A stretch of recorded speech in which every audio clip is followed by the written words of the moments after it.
The first part has been explained to you before. Now we continue to give you the second part of the mysterious infection too. Jack and Anna were pushing a small car when suddenly felt something wriggling underneath. Jack was spilled by the small flesh when Anna dropped out. Frightened, he ran into the bathroom and vomited in disgust. Cursed, you are fucking freaks. From this point on, the story goes back to the second part. Anna drives frantically down the road. The images of her family and killing her best friend. She passes out and the car is still going fast. There was a loud bang and the car crashed. Anna wakes up. Suddenly raised her head, opened the car door and slowly came down. She reached out and grabbed people when she saw them. She had become a real zombie, overrun by violence and food. People on the street tried to help her. The police surrounded Anna and told her to stay put. That's when her mother arrived and called out to Anna. She said, "Mom is here, don't be afraid. Come to me, it's okay." At that moment, Anna did not know her mother. She was no longer human.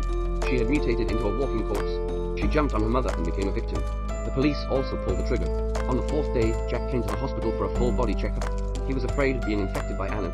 The last test was a blood draw. The doctor said the results would take a week to come back. At this time, Jack felt uncomfortable in the back. He took off his shirt and found something black on his back. He touched it with his hand and found that it had been inserted into the flesh. He took a medical clip and pulled it out. A sticky yellow liquid came out. Looking at the clip out of the thing, the image of pushing a car with Anna flashed in my mind. So it was Anna's fingernails. Suddenly, the pushed the door and Jack panicked and hid it. Jack left the hospital. He was called by Agent Jenny to investigate the situation. "Do you know Anna and her girlfriends?" Jack said yes, we know each other very well. Jenny said they were both dead from an unknown virus. Jack recalls how Anna's best friend mutated. He said he still managed to escape. Finally, Agent Jenny took out the portrait of the person responsible for spreading the virus. Let Jack identify. Jack recalled the mysterious man at the party that day, and all the things he saw at the party. Before leaving, Jenny said she would inform the culprit if there was any news. Late at night, in a quiet and remote place, the person responsible for spreading the virus appeared. He was driving a car with a woman. He's preying on a beautiful woman again. The man threw the money on the ground. The beauty squatted down to pick up the money thrown by the man, and scolded the man son of a bitch. At this time, the murderer stepped out of the car. When the beauty is not paying attention to go up on a needle, the man was injected with a zombie virus. The murderer took the girl back to the dark basement. Hanging on the wall waiting for mutation, the man mumbles something mysteriously. The wall is covered with pictures of the women he infected. Back at home, Jack takes off his shirt. 3 deep cut paw prints on his back. He touched the claw marks on his back with his hand. He also pressed his hand to produce a thick yellow water. Jack screamed in pain as he gritted his teeth and sprinkled alcohol to disinfect the area. Jack, who was eating, watched the TV news. The police are looking for this man. Scared, Jack picks up the phone and asks the doctor if the results are in. The doctor smiled and said, "You are a healthy baby. There's nothing wrong with it." Jack's heart finally dropped. He was also happy. Little did he know that the mutation of his nightmare would slowly approach Jack. Confused, he thought he hadn't been infected. The virus would follow Jack and continue to spread. Jack was at a party with his girlfriend. At that moment, the sound of ringing in his ears appeared. Covering his ears, Jack spurts out a nosebleed. It dripped right into the cake next to him. The unsuspecting friend slowly put it into his mouth as a pastry. He said it was really delicious. Jack, who had his nose covered, went to the bathroom. Seeing so much blood, he was shocked. Finally, a mouthful of black blood suddenly spurted out. More black blood came out of his nose. Couldn't stop it. It kept flowing. I was really scared. Quickly take the paper to cover the nose. At that moment, a friend knocked on the door. Jack immediately cleaned the blood in the bath. He was afraid that his friends would see his abnormalities. On the other hand, Agent Jenny found out the culprit's basement. At that moment, a mutant zombie came out. He walks towards Jenny. Jenny fired a few shots. It didn't do any harm to the zombie. The zombie jumped on Jenny and tried to bite her to death. Struggling against, Jenny grabbed her hair and skin to pull off. Finally, she got to get out of danger. Day 6, last day of Jack's death period. Jack wakes up from his trance. Eyes begin to redden. Body mutation became severe. Began to vomit black blood. Went to the bathroom to pee. Began to shit a lot of black blood. Immediately wiped the blood from the toilet. Ear-splitting sounds began to torment Jack again. Stand up and look at his eyes. Take off his shirt and look at the wriggling flesh worm on his chest. And then look at the back. There are also wriggling flesh worms. The mutation of his body, the ear-splitting sound. Jack's defenses were collapsing. Covering himself up tightly, Jack prepared to go out. Looking at his grandmother on TV with her eyes closed, Jack went up and kissed his grandmother. As he greeted to go out, the next moment Grandma was also infected. Jack came to the doctor's house. He breaks into the doctor's room. The doctor is still up with his girlfriend. The doctor is furious and blames Jack. Jack took off the sunglasses. The doctor was shocked. "You are so serious, let's go to the hospital as soon as possible." At this time, Jack refused to go to the hospital. He said he wouldn't live long enough to go to the hospital and would die. He told the doctor that the pill is dangerous and will appear at any time. After saying that, directly refused to run away. Drove to a small store. Said to the boss, "I need a bottle of medicinal alcohol, and a needle and thread kit, and a lighter, and a razor blade, and a bottle of whiskey." The boss asked if the child was okay. He touched his nose and said it was just an allergy. Took the stuff to an isolated bathroom. Jack looked in the mirror, ready to start surgery on himself to remove the flesh worm. First sterilize the knife. Pour alcohol on the skin and rub it on. Drink a large gulp of whiskey. Began to cut his own flesh with a blade. He grimaced and fought through the pain. Then he put his hand into the skin. He squeezes out a worm-like thing, throwing it into the bath. The same operation. Then he cut open his shoulder.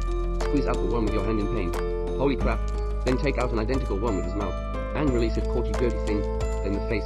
Finally stitch the skin together with stitches. He drove to his girlfriend, afraid that his girlfriend was infected by the virus. Girlfriend is in class. Jack knocked through the door, using hand signals to call his girlfriend out for a moment. His girlfriend saw him and got up and came out. What are you doing here? I'm in class and I don't have time. Jack said, are your eyes red and infected? Girlfriend said, I'm fine. I'm just allergic to contact lenses. Jack insisted on taking his girlfriend away. The two of them argued. The girlfriend said, what's going on? Why is your face like this? Then the man who was after his girlfriend came out to stop him. Jack, a moment to dislike him against the wall. Take off the glasses. The man was stunned by the horror of his face.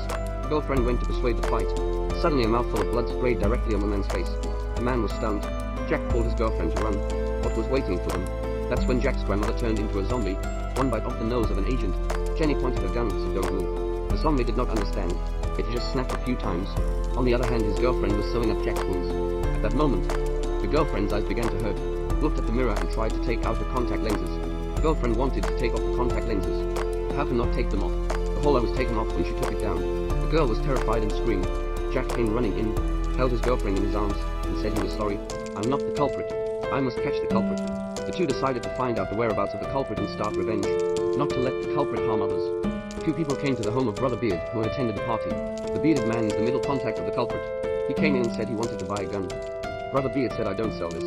Do I look like a gun salesman to you? Jack took off his sunglasses. Now the bearded man was scared. He obediently took them out and walked them on the table. Very professional introduction. Jack took out the wanted notice of the culprit. Forced Brother Beard to tell him the location. Brother Beard said, I'm only responsible for business. How do I know where he is? The ear-piercing sound started again. That's when Jenny and her teammates rushed in. They subdued everyone. Jack began to black blood in his mouth and dizziness in his ears. Jenny was rushed to the hospital in time for treatment. His girlfriend was convulsing and dizzy during the resuscitation process. Eventually the girlfriend failed to save the box lunch by the doctor into the morgue. At this time the culprit impersonated a doctor to blend in. His purpose was to kill Jack himself, because Jack was the one who had seen his face. That's when the culprit walked in. Jack turned his head, saw the culprit standing in front of him. He said, you look so handsome. You are all virus test subjects, and said the war needs to be escalated. He takes off his jacket. This man has a strong sociopathic personality. He had a bomb and a machine gun strapped to his body. That's when Jenny raises her gun and points it at the culprit. The culprit is calm and unruffled. He didn't come here with the intention of getting out alive. He smiled and said, I'm safe, we're all safe. The whole building is filled with infected people. I have the only antidote to save you. Two cops are coming out of the elevator as he's being pushed. The culprit seized the opportunity and started shooting wildly. They were all blown up. The medical staff and police were killed. The psychopath was a cool guy. Jenny's leg was beaten. The culprit was saying goodbye to Jenny. Jack rushed out and cased him with a pacemaker. The two of them struggled with each other. The culprit clearly has the upper hand in beating Jack. The culprit tried to get a gun. Jack holds him in place. The culprit turned around and grabbed Jack by the neck. He couldn't catch his breath. A mouthful of black blood spat directly on the face of the culprit. Oh my god, it's disgusting. The culprit grabbed the gun and pointed it at Jack. Jack said, I'll cut you into pieces. The culprit said, in another life. Then he shot wildly. The murderer stood up and started to slowly approach Jenny.